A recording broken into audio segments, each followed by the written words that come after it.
Nunca imaginé que mi cumpleaños terminaría con sirenas y cristales rotos. Un momento estaba conduciendo de regreso del restaurante La Taberna de Carlos V, donde había celebrado una cena tranquila con mis compañeros de trabajo, y al siguiente, despertaba al pitido de máquinas y el olor estéril a desinfectante. Me dolía el cuerpo en lugares que ni sabía que podían doler, y mi mente estaba nublada por la confusión. «Has sufrido un accidente grave, Elena», me informó una enfermera con voz suave pero profesional mientras ajustaba algo en mi gotero. Un conductor se saltó un semáforo en la Castellana y te embistió por el lado del conductor. La luz fluorescente del Hospital La Paz me lastimaba los ojos mientras intentaba procesar la información. Tenía la pierna derecha completamente escayolada, 3 costillas fracturadas, y según me explicó la doctora Mendoza durante su ronda matutina, una conmoción cerebral que me mantendría en observación al menos 3 días. Pero el peor dolor no venía de mis huesos rotos, sino de la realización de que estaba sola. No había flores. No había globos. No había un esposo sentado ansiosamente a mi lado. No había rostros familiares entrando apresuradamente con preocupación. Era mi cumpleaños, los 33. Y sin embargo, las únicas voces que escuchaba eran las de enfermeras y médicos, haciendo su trabajo eficientemente, sin saber, o quizás sin importarles, que hoy se suponía que era un día especial para mí. Siempre había imaginado que si algo así ocurría alguna vez, mi familia estaría ahí. Carlos, mi marido, sosteniendo mi mano mientras me despertaba. Mi hermana Lucía arreglando las almohadas y contándome chismes para distraerme del dolor. Mis padres llegando con tapes de caldo casero, porque mamá nunca confió en la comida de hospital. Pero el silencio a mi alrededor decía otra cosa. Traté de convencerme de que debía haber una razón. Quizás aún no sabían del accidente. Quizás estaban en camino desde Valladolid, donde vivían mis padres. Alcancé mi teléfono con dedos temblorosos, esperando llamadas perdidas o mensajes, cualquier cosa. Pero no había nada, excepto notificaciones de Facebook deseándome feliz cumpleaños, la mayoría de conocidos con los que apenas hablaba ya. Ese sentimiento angustioso en mi pecho no era solo dolor físico, era la punzada aguda del abandono. ¿Dónde estaba Carlos? Habíamos discutido la noche anterior, sí, pero no había sido nada serio. Solo lo de siempre, su trabajo consumiendo demasiado tiempo, yo sintiéndome relegada a un segundo plano. Era la misma discusión que teníamos cada pocos meses desde hacía 5 años, desde que lo ascendieron a director comercial. ¿Necesita algo más, señora Ramírez?, preguntó un auxiliar mientras cambiaba la bolsa de suero. ¿Podría intentar llamar a mi marido de nuevo?, pregunté, odiando el temblor en mi voz. Carlos Vargas. Su número debe estar en mi expediente como contacto de emergencia. La mujer asintió con una sonrisa comprensiva, pero pude ver la pena en sus ojos. Era la 3ª vez que pedía lo mismo en las últimas horas.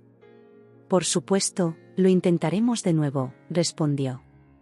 Cuando salió, dejé que las lágrimas que había estado conteniendo finalmente rodaran por mis mejillas. 33 años. 12 de relación con Carlos.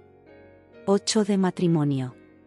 Y aquí estaba, sola en una habitación de hospital, con el sabor metálico del miedo en la boca. El médico residente vino a comprobar mis constantes y me explicó que tenía suerte. El impacto podría haber sido mucho peor. La palabra suerte me sonó hueca mientras miraba por la ventana hacia el atardecer madrileño. Los techos rojizos y las antenas parabólicas dibujaban un paisaje urbano familiar que ahora parecía pertenecer a otra vida, una donde yo no estaba quebrada por dentro y por fuera. Las horas pasaron lentamente. La televisión colgada en la esquina de la habitación transmitía un programa de cocina donde una señora mayor enseñaba a hacer torrijas. Pensé en las torrijas que mi abuela Pilar solía preparar para las meriendas de mi infancia en su piso del barrio de Malasaña. Las penas con pan son menos, decía siempre. Me preguntaba qué remedio casero tendría ella para un corazón que comenzaba a sospechar una traición. Cerca de la medianoche, cuando el pasillo del hospital se había quedado en penumbra y solo se escuchaba el murmullo lejano de las enfermeras en su control, intenté dormir. Pero cada vez que cerraba los ojos, veía el coche viniendo hacia mí, los faros cegándome justo antes del impacto. Y cuando finalmente lograba superar ese recuerdo, mi mente pasaba a otras preguntas más dolorosas. ¿Por qué nadie había venido? ¿Dónde estaban todos? ¿Acaso ya no importaba? El sueño llegó finalmente, pero fue inquieto y poblado de pesadillas. Soñé que caminaba por los pasillos vacíos de nuestra casa en el barrio de Chamberí, llamando a Carlos, a mis padres, a Lucía, pero todas las habitaciones estaban vacías, y mis palabras rebotaban en las paredes como si la casa fuera una cáscara hueca, abandonada hace tiempo. Cuando desperté a la mañana siguiente, la enfermera del turno de día, una mujer dominicana de sonrisa amable que se presentó como Xiomara, me ayudó a incorporarme para desayunar. Un café con leche tibio y unas galletas María que apenas pude tragar. El dolor físico era intenso, pero era el otro dolor, el invisible, el que me robaba el apetito. ¿Todavía sin noticias de su familia?, preguntó Xiomara mientras comprobaba mi tensión. Negué con la cabeza, incapaz de hablar sin que se me quebrara la voz. A veces los sistemas fallan, dijo ella con tono reconfortante. Quizás la notificación no llegó correctamente. O están fuera de cobertura. Asentí, agradeciendo su intento de consolarme, aunque ambas sabíamos que era improbable. En esta época, con tantas formas de comunicación, el silencio rara vez era accidental. Tumbada en aquella fría cama de hospital, incapaz de dormir a pesar de los calmantes, hice lo único que siempre me ofrecía distracción: abrí Instagram. Necesitaba algo, cualquier cosa, que alejara mi mente del vacío que sentía. Deslicé el dedo por las historias sin prestar mucha atención, observando a medias cómo influencers fingían que sus vidas eran perfectas, amigos de la universidad presumían de sus hijos, y compañeros de trabajo mostraban platos elaborados en restaurantes de moda. Entonces vi algo que hizo que mis dedos se congelaran sobre la pantalla. Era una cuenta nueva. El nombre de mi hermana Lucía, pero no el que solía usar. Un perfil privado, pero que por alguna razón se había hecho público el tiempo suficiente para que pudiera echarle un vistazo. Toqué la historia sin pensar, y mi corazón se detuvo. Allí estaban. Mi hermana Lucía. Mis padres, Javier y Carmen. Y Carlos, mi marido. Todos juntos, riendo bajo el sol en un crucero de lujo. Brindando con copas. Vistiendo trajes de baño. Sonriendo como si no tuvieran nada de qué preocuparse. La primera imagen mostraba a Carlos y mi padre en la cubierta de un barco, con el puerto de Barcelona difuminado a sus espaldas. Empieza la aventura, decía el texto superpuesto. La siguiente era un selfie de Lucía con mi madre, ambas con sombreros de paja y enormes gafas de sol, bebiendo algo que parecía sangría. Día 1, Mallorca nos espera, rezaba la leyenda. Vi las historias una y otra vez, tratando de convencerme de que debía haber un error. Quizás era un viaje antiguo. Quizás eran fotos de otra ocasión que Lucía había subido por nostalgia. Pero la fecha estaba ahí, visible en una pizarra que anunciaba las actividades del día en el crucero: 15 de mayo. Hoy. Mi cumpleaños. Mi pecho se tensó. Las lágrimas nublaron mi visión, no solo por el dolor físico, sino por la traición. Mientras yo estaba postrada en una cama de hospital, apenas capaz de moverme, ellos estaban celebrando, sin mí. Sin siquiera haberse molestado en comprobar si yo estaba bien. Deslicé el dedo con más urgencia, alimentada por una mezcla tóxica de dolor y rabia. Las siguientes publicaciones eran peores. Carlos, mi Carlos, con un cóctel en la mano, rodeado por un grupo de desconocidos, sonriendo de esa manera despreocupada que yo no había visto en meses. Mi madre jugando al bingo en un salón elegante. Mi padre en un jacuzzi. Y luego, el golpe final, una foto de los 4, vestidos para la cena del capitán, con la etiqueta «Feliz cumpleaños a nosotros». No era mi cumpleaños el que celebraban, comprendí amargamente. Era el de la propia Lucía, 3 semanas después del mío. Habían adelantado la celebración porque, ¿por qué? Porque era más conveniente. ¿Por qué el crucero tenía descuento? ¿O simplemente porque yo ya no figuraba en sus planes? ¿Se encuentra bien, señora? La voz de la enfermera del turno de noche me sobresaltó. No me había dado cuenta de que estaba llorando audiblemente. Sí, solo me duele la pierna, mentí, bloqueando rápidamente el teléfono. Ella ajustó mi almohada y comprobó mi vía. «Puedo darle algo más fuerte para el dolor si lo necesita», ofreció, mirándome con esa mezcla de compasión y eficiencia profesional que caracteriza a quienes trabajan cuidando a otros. «No, así está bien», respondí, intentando que mi voz sonara firme. «Gracias». Cuando se marchó, desbloqueé el teléfono y volví a las historias. Esta vez, las vi con algo más que dolor. Las vi con claridad. Con cada imagen, cada vídeo corto, cada comentario alegre, un pensamiento cristalizaba en mi mente: esto no era un descuido. No era un olvido. Era una elección deliberada. Recordé las excusas de Carlos de los últimos días. El viaje de negocios a Valencia que supuestamente comenzaba hoy. Las llamadas extrañamente breves. Los mensajes que tardaban horas en ser respondidos. Mi madre cancelando nuestra comida de cumpleaños habitual con la excusa de que mi padre no se encontraba bien. Lucía diciendo que estaba desbordada de trabajo y que me vería pronto. Todo había sido cuidadosamente orquestado. Una serie de mentiras coordinadas para poder escaparse juntos sin tener que incluirme. Sin tener que lidiar conmigo. La rabia inicial dio paso a una sensación de vacío.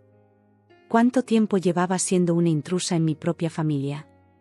¿En mi propio matrimonio? ¿Desde cuándo mis padres preferían la compañía de mi marido a la mía? ¿Por qué Lucía, con quien había compartido habitación durante 18 años de mi vida, había decidido excluirme de algo tan importante? Mi mente volvió a los últimos meses. A las cenas familiares donde me sentía ligeramente desplazada. A las bromas internas entre Carlos y mi padre. A cómo mi madre siempre parecía consultar a Lucía antes que a mí para cualquier decisión. Pequeñas señales que había ignorado, atribuyéndolas a mi imaginación o a mi sensibilidad. Revisé el resto de redes sociales en un frenesí. Encontré más pruebas, una publicación en Facebook donde un amigo de Carlos comentaba: «Disfruta del crucero, tío».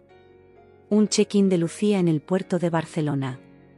Una foto subida por mi madre a un grupo familiar del que, aparentemente, yo había sido excluida.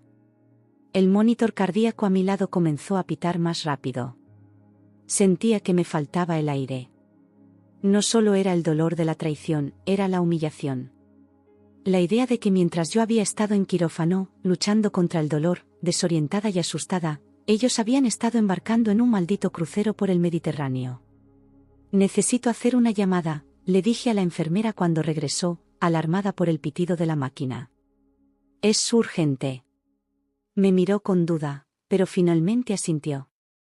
«Intente calmarse primero, por favor. Su presión está subiendo y eso no le ayudará a recuperarse». Respiré hondo, intentando seguir su consejo. No por mí, sino porque necesitaba estar lúcida para lo que estaba a punto de hacer. Necesitaba que mi voz sonara firme. Necesitaba que mis palabras fueran claras y precisas. Cuando la enfermera salió, miré de nuevo las fotos del crucero. El barco se llamaba Mediterranean Dream, según podía leerse en uno de los salvavidas visibles en segundo plano. 5 estrellas, todo incluido, comparadas en Mallorca, Cerdeña, Sicilia y la costa amalfitana.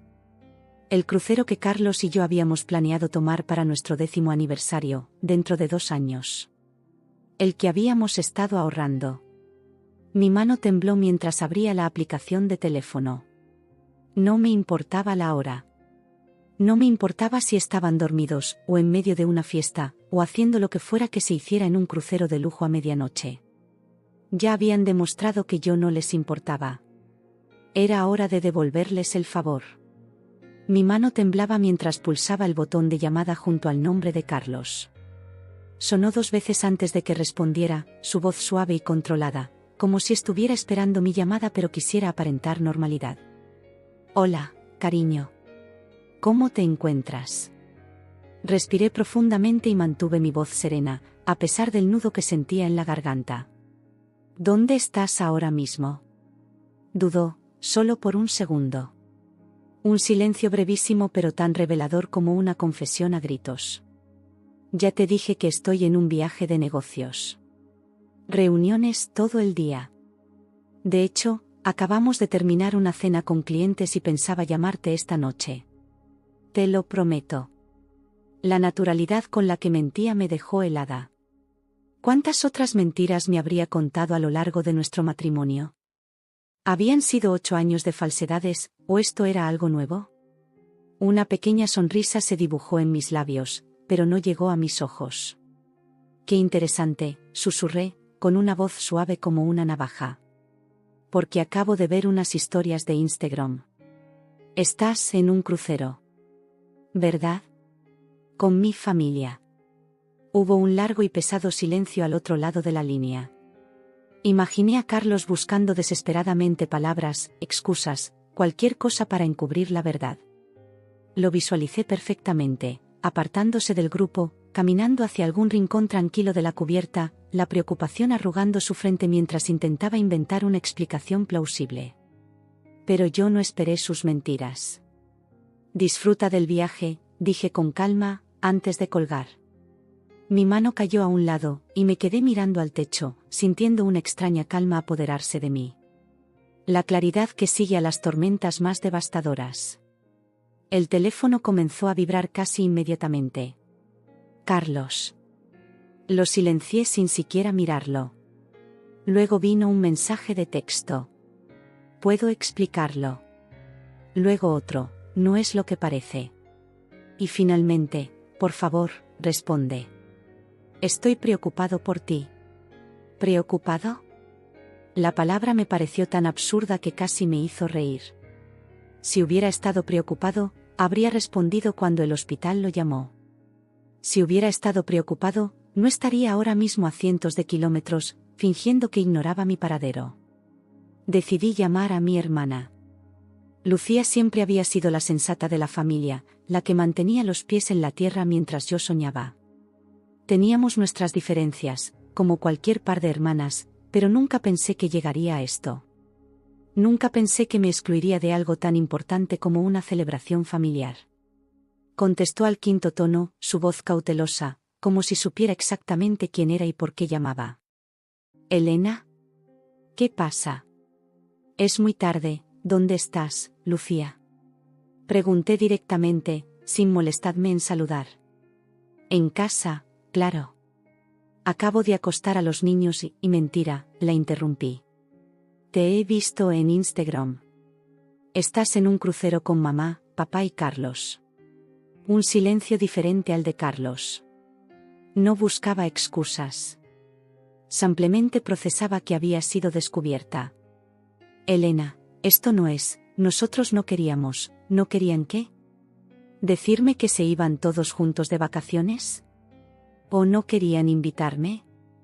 Mi voz sonaba extrañamente controlada, casi clínica. Porque parece bastante deliberado.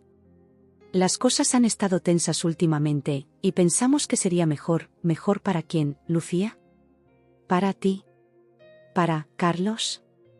Las palabras salían ahora como un torrente incontenible. ¿Sabes dónde estoy yo ahora mismo? En el Hospital La Paz. Tuve un accidente de coche ayer por la tarde.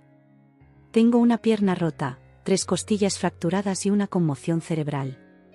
Y adivina qué, nadie se ha dignado a aparecer. Nadie ha contestado a las llamadas del hospital. Su jadeo de sorpresa sonó genuino, pero ya no podía confiar en nada ni en nadie. Dios mío, Elena, no lo sabíamos, ¿el hospital no os llamó? ¿A ninguno? ¿Ni un solo mensaje? Mi pregunta era retórica. Sabía la respuesta. Da igual. Disfruta del crucero. Felicita a mamá y papá de mi parte. Colgué antes de que pudiera responder. Inmediatamente, mi teléfono comenzó a vibrar con llamadas y mensajes. Primero Lucía, luego Carlos de nuevo, después mis padres. Como una cascada de preocupación repentina que llegaba demasiado tarde. Apagué el teléfono y lo dejé en la mesita junto a la cama. Las lágrimas que había estado conteniendo durante la conversación finalmente brotaron, pero no eran lágrimas de tristeza.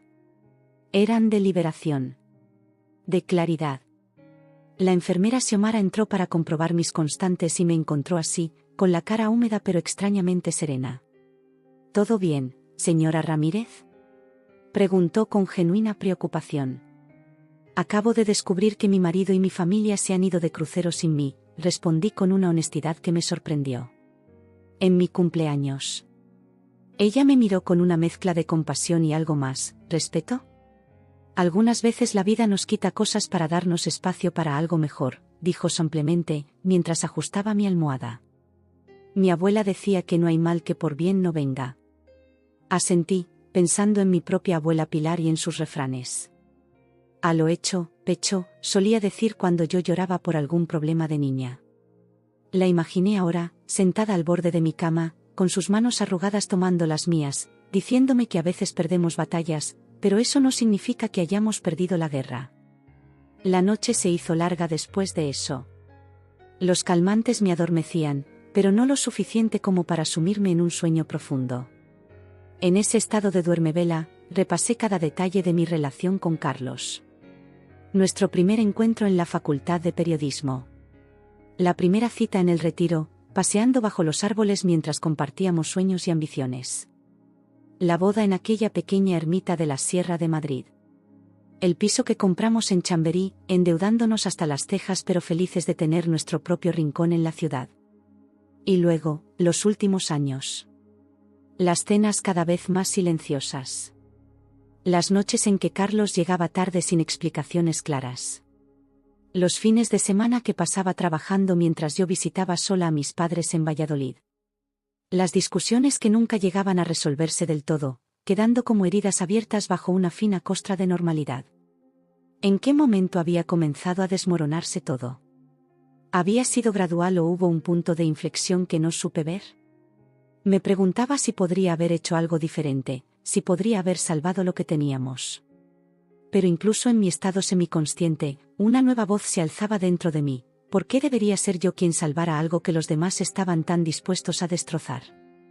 A la mañana siguiente, cuando abrí los ojos, lo primero que vi fue a Carlos sentado junto a mi cama, con aspecto de no haber dormido en días. Tenía la ropa arrugada, el pelo despeinado, y una expresión de profunda preocupación que en otro tiempo me habría conmovido. Elena, comenzó, su voz quebrándose ligeramente. Lo siento tanto. Dejé el crucero en cuanto supe del accidente. Tomé el primer vuelo desde Palma. Lo miré sin decir nada. Observé cada detalle de su rostro como si lo viera por primera vez. Las arrugas alrededor de sus ojos que antes me parecían atractivas ahora mostraban a un hombre capaz de mentir sin pestañear. La boca que me había besado 1000 veces ahora solo sabía pronunciar excusas. Vete, Carlos, dije simplemente. No quiero oírlo. Pero necesito explicarte. No es lo que piensas. Lo del crucero fue idea de tus padres. Querían celebrar el cumpleaños de Lucía y decidisteis no contármelo. ¿Mentirme todos a la cara? Estabas tan ocupada con el proyecto del periódico, pensamos que no podrías tomarte los días libres, iba a ser una sorpresa para cuando volviéramos. Cada palabra sonaba más hueca que la anterior. No quiero excusas, Carlos. Quiero que te vayas, dije, sorprendiéndome a mí misma con la firmeza de mi voz. Ahora. Vi la confusión en su rostro. Probablemente esperaba lágrimas, gritos, tal vez incluso una oportunidad para el perdón. En 8 años de matrimonio, nunca había sido yo quien cerraba una discusión. Siempre intentaba arreglar las cosas, encontrar un punto medio, salvar lo que se pudiera salvar. Pero algo había cambiado. Quizá fue el accidente. Quizá fue la soledad de despertar herida en un hospital sin nadie a mi lado. O quizá, simplemente, fue la claridad que viene cuando todas las mentiras quedan al descubierto de golpe. Tras un último intento de quedarse, Carlos finalmente se marchó, prometiendo volver más tarde, cuando estuviera más calmada. No le contesté. Simplemente miré por la ventana, hacia los árboles del patio interior del hospital, sintiendo una extraña paz interior. Las horas que siguieron fueron las más largas de mi vida. Repasé una y otra vez los momentos de los últimos años, buscando señales que debería haber visto. Los susurros entre Carlos y mi madre cuando creían que no les prestaba atención. Las invitaciones de Lucía que siempre incluían a Carlos pero rara vez me mencionaban a mí. La forma en que mi padre consultaba a mi marido antes que a mí sobre decisiones financieras, como si yo no pudiera entenderlas a pesar de ser yo la economista de la familia. La doctora Mendoza vino a verme poco después del mediodía. Revisó mis radiografías y me explicó que la recuperación sería larga pero completa. Necesitarás fisioterapia durante al menos 3 meses, dijo, mientras anotaba algo en mi expediente. Y tendrás que tomártelo con calma en el trabajo. Sonreí ante la ironía. Mi trabajo en el Diario de Madrid. El proyecto especial en el que había estado trabajando durante meses, un reportaje sobre los efectos de la crisis económica en las familias madrileñas. Las largas horas de investigación, las entrevistas, los fines de semana sacrificados. Todo ello para demostrar mi valía como periodista, para justificar mi existencia en una redacción cada vez más joven y competitiva. Y mientras yo me desvivía por mi carrera, Carlos y mi familia habían estado planeando unas vacaciones sin mí. Usando el dinero que habíamos estado ahorrando para nuestro futuro. Inventando excusas sobre reuniones y enfermedades, cuando en realidad lo único que querían era excluirme. La enfermera Xiomara entró con mi almuerzo, un caldo insípido, puré de patatas y una gelatina de color indefinido. Sonrió al ver que apenas había tocado mi desayuno. Tiene que comer para recuperar fuerzas, señora Ramírez, dijo, moviendo la mesa auxiliar más cerca de mi cama. ¿Puede llamarme Elena, por favor? Pedí. Cada vez que escucho, señora Ramírez, pienso en mi suegra. Ella rió y asintió, ayudándome a incorporarme un poco más. Tuve un esposo igual, comentó mientras acomodaba mis almohadas.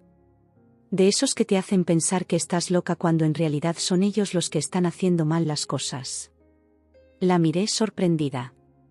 No esperaba una confesión tan personal de alguien a quien apenas conocía. Pero había algo reconfortante en su honestidad directa. ¿Y qué hiciste? Pregunté, tomando una cucharada de puré sin realmente saborearlo. Lo dejé, respondió con sencillez. Cogí a mis hijos, hice las maletas y me vine a España. Fue lo mejor que he hecho nunca. Asintió como para dar peso a sus palabras, y luego continuó con sus tareas, dejándome con mis pensamientos. Pensé en lo sencillo que sonaba cuando ella lo decía. Dejar a un marido. Empezar de nuevo. Pero yo sabía que no era tan simple. Estaba nuestro piso en Chamberí, con una hipoteca a 30 años. Estaban mis suegros, a quienes realmente apreciaba a pesar de todo. Estaban mis padres, que siempre habían adorado a Carlos, que lo trataban como al hijo que nunca tuvieron. Estaba mi trabajo, mis amigos, toda una vida construida en torno a la idea de que éramos una pareja, una familia. Y sin embargo, mientras miraba por la ventana hacia el cielo azul de Madrid, comencé a preguntarme si todo eso realmente importaba. Si los muebles, las cenas de Navidad, las apariencias, valían el precio de vivir una mentira. El teléfono de la habitación sonó, sacándome de mis pensamientos. Era la recepción del hospital. Señora Ramírez, sus padres están aquí. ¿Quiere que suban a verla? Sentí que mi corazón se aceleraba. Mis padres. ¿Qué les diría? ¿Cómo los miraría a la cara sabiendo que habían elegido a Carlos sobre mí? Dígales que estoy descansando, respondí tras un momento de duda. Que vuelvan mañana. No estaba lista. Necesitaba pensar, necesitaba entender lo que estaba pasando dentro de mí antes de enfrentarme a ellos. A media tarde, recibí un mensaje de texto de Lucía. Mamá y papá están muy preocupados. Por favor, déjales verte. No respondí. En su lugar, pedí a un auxiliar que me trajera un periódico. Necesitaba distraerme, pensar en algo que no fuera mi familia, mi matrimonio, mi vida rota. El periódico no ayudó. Los titulares hablaban de crisis políticas, de fútbol, de escándalos de famosos. Nada que pudiera captar mi atención por más de unos segundos. Miré el reloj en la pared, apenas las 5 de la tarde. Todavía quedaban muchas horas de vigilia antes de que pudiera intentar dormir. Descubrí que el silencio, que tanto había temido durante mi primera noche en el hospital, ahora se convertía en mi aliado. En ese silencio, Podía escuchar mis propios pensamientos con claridad, sin las interferencias de las excusas de Carlos, las justificaciones de Lucía, o las inevitables explicaciones que mis padres intentarían darme. Pensé en cada sacrificio que había hecho. Las comidas familiares que organizaba a pesar de mi cansancio. Las vacaciones en Valladolid cuando lo que realmente quería era conocer Viena o Roma. El apoyo que le di a la carrera de Carlos, incluso cuando significó relegar mis propios sueños de ser corresponsal internacional. Y a cambio, ellos habían subido a un barco sin siquiera comprobar si yo estaba bien. La enfermera del turno de noche, una mujer mayor llamada Consuelo, me encontró despierta cerca de la medianoche. ¿No puede dormir, hija?, preguntó, mientras comprobaba mi suero. Tengo demasiadas cosas en la cabeza, admití. Ella asintió comprensivamente. Cuando mi marido murió, dijo suavemente, pasé 3 meses sin poder dormir más de 2 horas seguidas. Demasiados pensamientos, demasiados, ¿y sí? ¿Y por qué? Ajustó mi manta y continuó. Un día, mi hijo me dijo algo que nunca olvidé: mamá, pensar demasiado en el pasado es como conducir mirando solo por el retrovisor. Te estrellarás seguro. Me sorprendí sonriendo ante la analogía. Su hijo es sabio, comenté. Lo es, afirmó con orgullo maternal. ¿Y ahora, quiere que le traiga algo para ayudarla a descansar? Negué con la cabeza. Por primera vez en mucho tiempo, quería estar completamente despierta. Completamente consciente. Sentía que mi mente estaba procesando cosas importantes, que estaba llegando a conclusiones que necesitaba escuchar. Cuando Consuelo se marchó, abrí el cajón de la mesita de noche donde había guardado mi teléfono. Lo encendí brevemente, solo para encontrar decenas de llamadas perdidas y mensajes. Los ignoré todos y busqué algo específico, una canción. Todo se transforma, de Jorge Drexler. La canción que sonaba la primera vez que Carlos me besó, en aquel concierto en la Plaza Mayor. La canción que había sido nuestra durante tanto tiempo. La puse a reproducir en volumen bajo, dejando que la suave melodía y la letra llena de sabiduría llenaran la habitación. Todo se transforma, repetía Drexler. Y mientras escuchaba, sentí que algo dentro de mí también comenzaba a transformarse. El dolor y la rabia iniciales daban paso a algo diferente. No era resignación. Era claridad. Una comprensión de que lo que estaba viviendo no era solo una traición, sino una oportunidad. Una dolorosa pero necesaria verdad: había estado amando a las personas equivocadas de la manera correcta. Y ahora, tenía el poder de cambiar esa historia. A las 3 de la madrugada, tomé mi primera decisión real. Busqué en mi libreta de contactos, guardada en la bolsa que el hospital había recuperado del coche accidentado. Encontré el número que buscaba y lo guardé en mi teléfono: Martín Robles, el abogado que había ayudado a mi amiga Teresa con su divorcio el año anterior. No sabía si realmente lo llamaría. No sabía qué pasaría cuando volviera a ver a Carlos, a Lucía, a mis padres. Pero el simple hecho de tener ese número, de considerar posibilidades que antes me habrían parecido impensables, me hizo sentir más fuerte de lo que me había sentido en años. Me dormí poco después, escuchando la canción en repetición. Y por primera vez desde el accidente, no soñé con faros cegadores ni con cristales rotos. Soñé con puertas abriéndose, con caminos bifurcándose, con un horizonte amplio y claro extendido ante mí. A la mañana siguiente, pedí a la enfermera Xiomara un bolígrafo y papel. Con cada gramo de fuerza que tenía, comencé a escribir lo que necesitaba: el nombre del abogado Martín Robles, el número de una terapeuta que mi amiga Alicia me había recomendado hacía meses cuando le conté sobre mis problemas matrimoniales, una lista de posibles pisos para alquilar en barrios que siempre me habían gustado pero que Carlos consideraba poco adecuados para nosotros. Estaba harta de esperar a personas que solo aparecían cuando les beneficiaba. Harta de vivir una vida que no era realmente mía. Entre comidas hospitalarias y sesiones de fisioterapia preliminares, comencé a planificar mi futuro. ¿Qué estás haciendo?, preguntó la doctora Mendoza cuando entró para su ronda y me encontró rodeada de papeles. Reorganizando mi vida, respondí con una sonrisa que la sorprendió. Me miró con curiosidad, pero no preguntó más. En su lugar, me dio buenas noticias: Si todo seguía evolucionando así, podría irme a casa en una semana. La palabra casa me provocó un escalofrío. Ya no sabía dónde estaba mi hogar.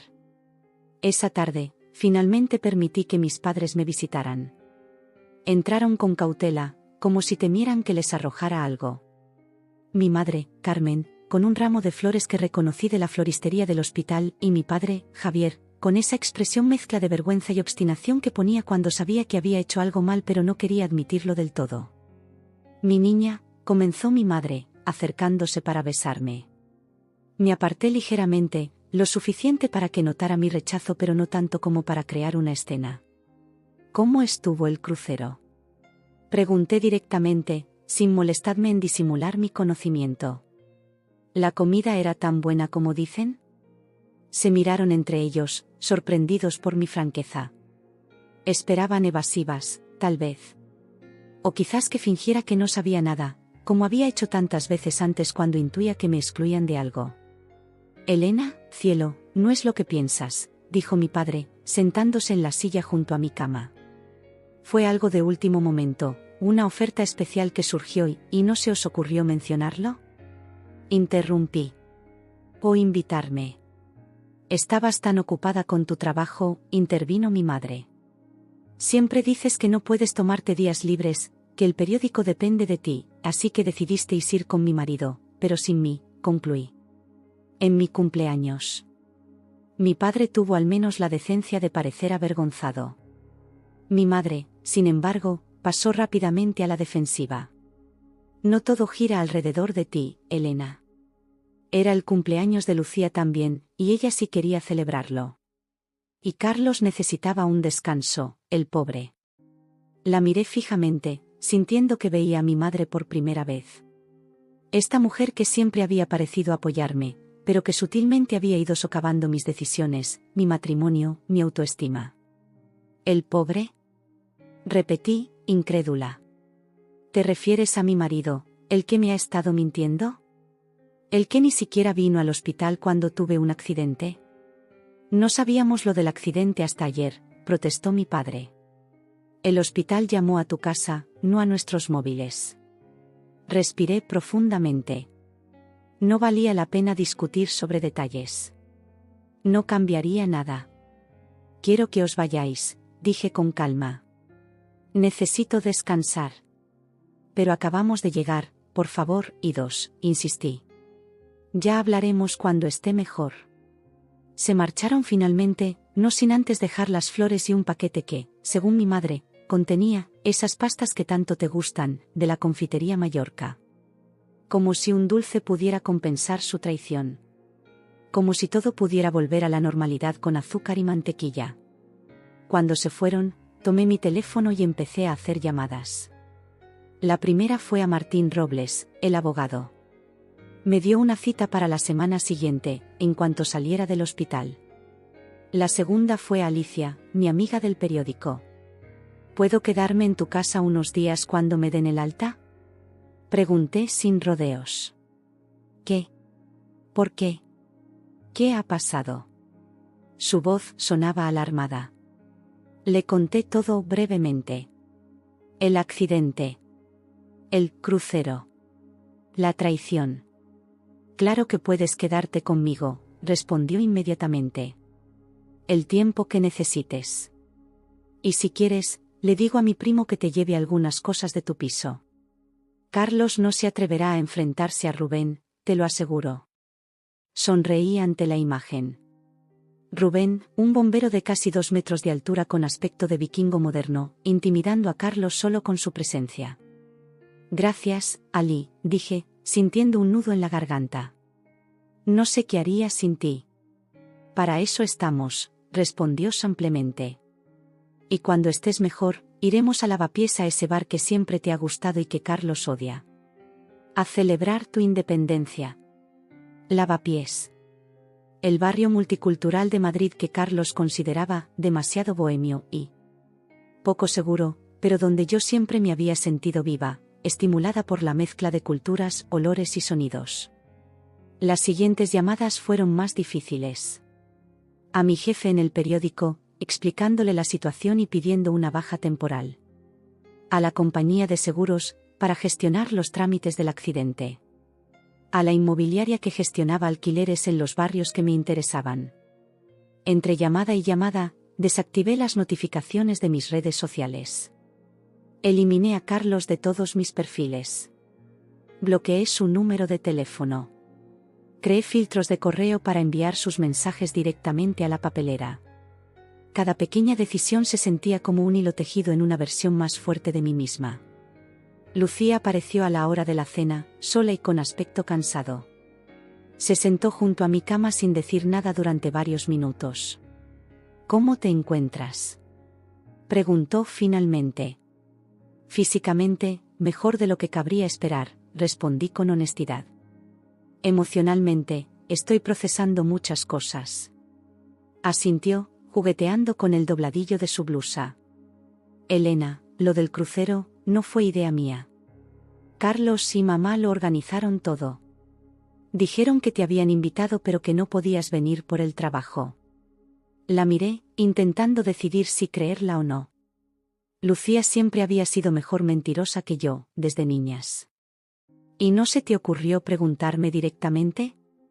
Se encogió de hombros, un gesto que me recordó a cuando teníamos 15 años y la descubrí usando mi ropa sin permiso. Supongo que no quería complicar las cosas. ¿Complicar qué cosas exactamente, Lucía? Suspiró profundamente. Carlos y tú, todos sabemos que las cosas no van bien entre vosotros. Él se desahoga con mamá, y ella nos cuenta. Y tampoco has sido la misma últimamente. Siempre trabajando, siempre cansada, siempre con esa expresión de insatisfacción, así que decidisteis excluirme por completo, concluí. Como castigo por no ser la esposa perfecta o la hija perfecta. No era un castigo, buscó la palabra. Era darnos un respiro. De la tensión. De los silencios incómodos cuando estáis juntos. Me reí, pero sin humor. Un respiro, repetí. Bueno, pues podéis respirar tranquilos a partir de ahora, porque no pienso volver a ser una carga para ninguno de vosotros. Elena, no es eso lo que, voy a divorciarme de Carlos, la interrumpí. Ya he contactado con un abogado. Y voy a tomarme un tiempo lejos de todos. Necesito redescubrir quién soy sin vosotros definiéndome. Su expresión pasó de la sorpresa al pánico. ¿No puedes hablar en serio? ¿Divorciarte? ¿Por un simple crucero? No es por el crucero, Lucía. Es por todo lo que el crucero representa. Es por años sintiéndome invisible en mi propio matrimonio, en mi propia familia. Es por darme cuenta de que he estado viviendo para complacer a personas que no se molestan en comprobar si estoy viva o muerta. Estaba llorando ahora, pero me sorprendió descubrir que no eran lágrimas de tristeza. Eran de liberación.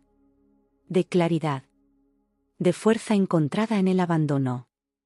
Los médicos habían dicho que pasarían meses antes de que pudiera caminar sin ayuda, pero no me importaba. Ya estaba de pie en los aspectos que importaban. Ya estaba avanzando hacia una vida que, por primera vez en mucho tiempo, se sentía realmente mía. Los días siguientes pasaron en un borrón de visitas médicas, sesiones de fisioterapia, y preparativos para mi nueva vida. Carlos intentó verme 2 veces más, pero pedí a las enfermeras que no lo dejaran pasar. Mi madre llamaba todos los días, dejando mensajes de voz cada vez más enfadados. Mi padre envió un único mensaje de texto: cuando estés lista para hablar, estaré aquí. Xiomara, que se había convertido en una especie de aliada durante mi estancia, me trajo un libro el día antes de mi alta, Mujeres que corren con los lobos, de Clarice Pinkola Estés. Este libro me salvó cuando dejé a mi marido, dijo, entregándomelo con una sonrisa cómplice. Quizás te ayude también. Lo abrí esa noche, cuando el hospital estaba en silencio. En sus páginas, encontré eco de mis propios sentimientos, de mi propia situación. Historias de mujeres que redescubrían su poder después de perderlo. Mujeres que renacían de las cenizas de relaciones que las habían consumido. Y mientras leía, sentí que algo se fortalecía dentro de mí. Una determinación que iba más allá del dolor, del resentimiento, incluso de la ira. Una promesa a mí misma: Esta vez, viviría en mis propios términos. Esta vez, amaría de manera diferente, empezando por amarme a mí misma. 3 meses después, salí del centro de rehabilitación física por mi propio pie, con un bastón en una mano y determinación en el corazón. Mi cumpleaños nunca volvería a ser el mismo, pero ya no veía ese día con amargura. Era el día en que desperté, no solo del accidente, sino de la ilusión que había llamado vida. El taxi me esperaba para llevarme a mi nuevo hogar, un pequeño pero luminoso apartamento en Lavapiés, el barrio que Carlos siempre había despreciado por su vida bohemia y multicultural. Para mí, representaba todo lo que había reprimido durante años: espontaneidad, diversidad, libertad. El edificio era antiguo, del siglo XIX, con balcones de hierro forjado y una fachada de colores desgastados que contrastaba con los edificios modernos y desprovistos de carácter donde Carlos hubiera preferido que viviéramos.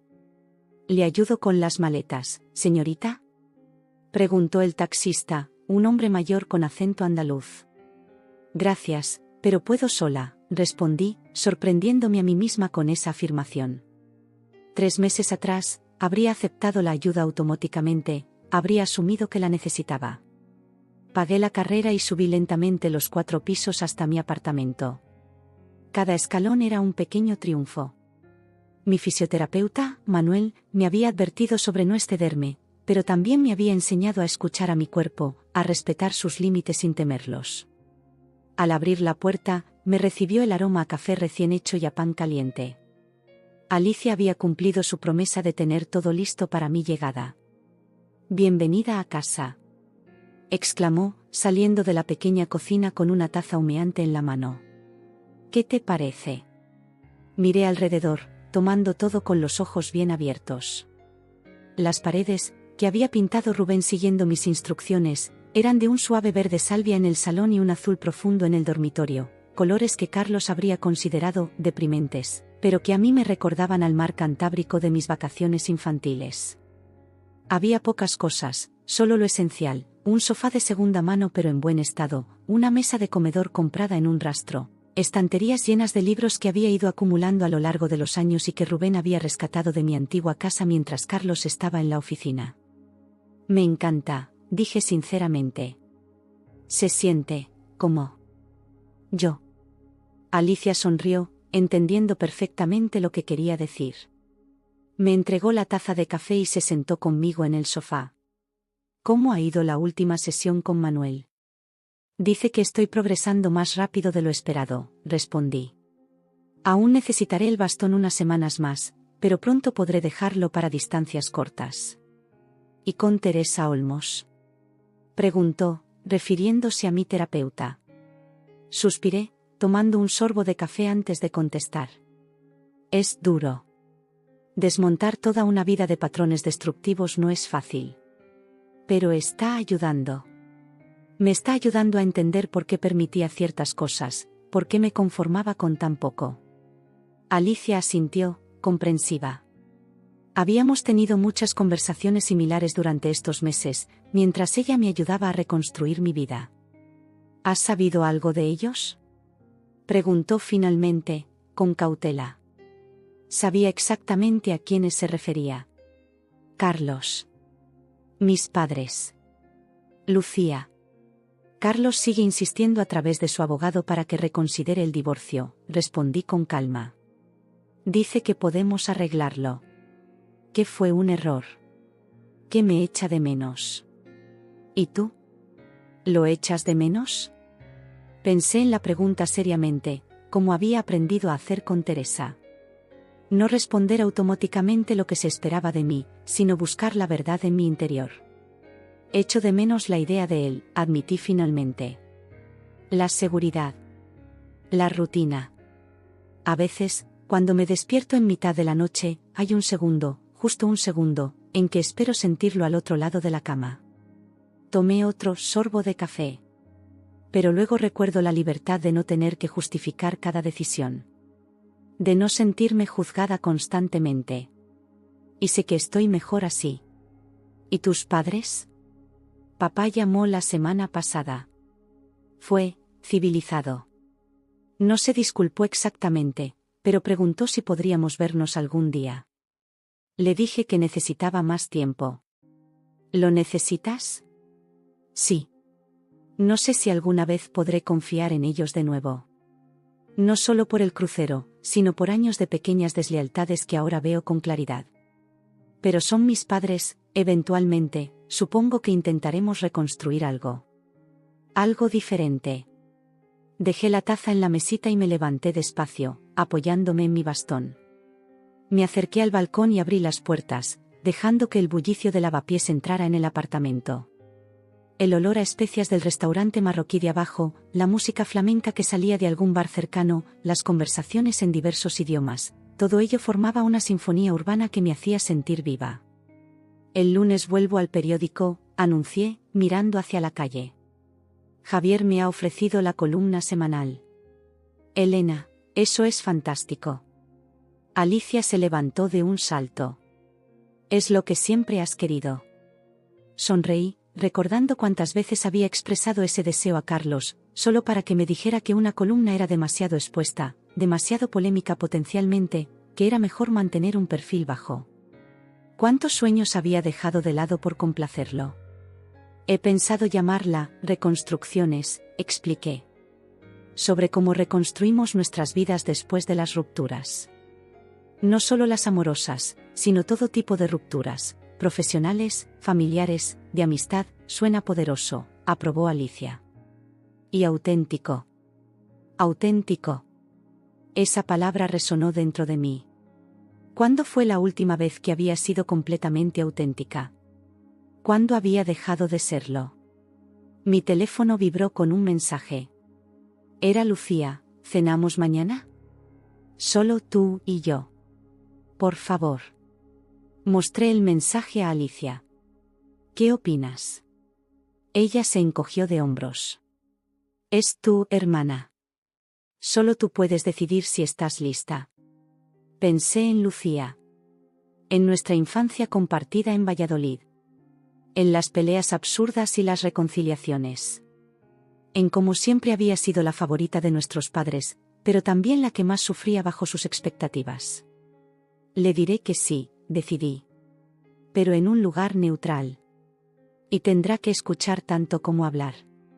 A veces, pensaba en aquella foto del crucero. Esas risas.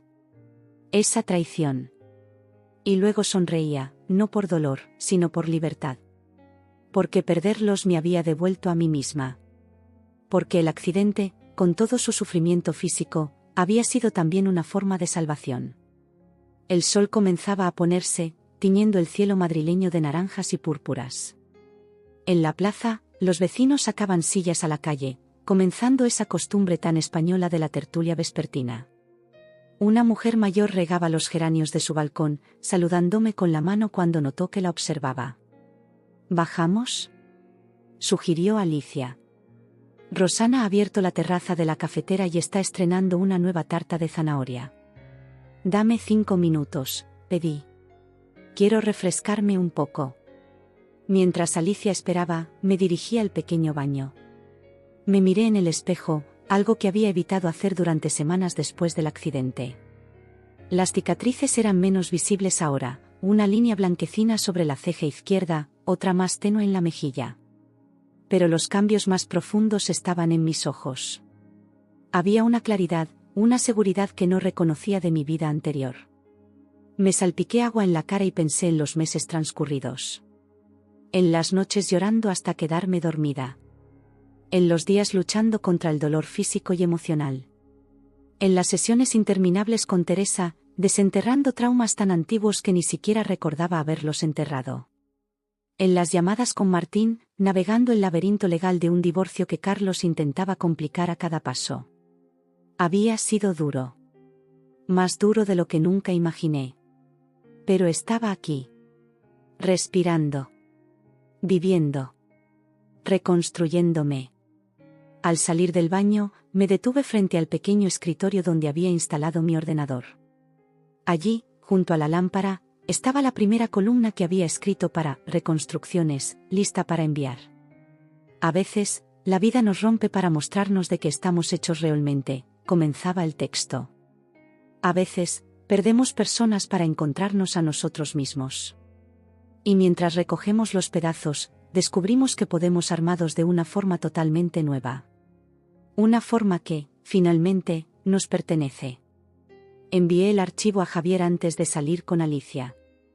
Mientras bajábamos lentamente las escaleras, adaptándonos a mi ritmo, ella me contaba sobre un nuevo proyecto fotográfico en el que estaba trabajando, algo sobre las mujeres mayores del barrio y sus historias de vida. En la plaza, el aire olía a café y a las castañas asadas que un hombre vendía en la esquina. Un grupo de músicos callejeros improvisaba una sesión de jazz. 2 niños perseguían una pelota bajo la mirada atenta de sus madres. «Elena», llamó Rosana desde la puerta de la cafetera. «Qué alegría verte por fin en el barrio». Me acerqué, apoyándome en mi bastón, pero sintiéndome más estable de lo que me había sentido en meses. Rosana, una mujer dominicana de sonrisa amplia que había sido amiga de Alicia desde la universidad, me abrazó con cuidado. «Te he guardado la mejor mesa», dijo, guiándonos hacia un rincón junto a la ventana. «Y la primera porción de tarta es cortesía de la casa». «Gracias, Rosana. Es bueno estar finalmente aquí».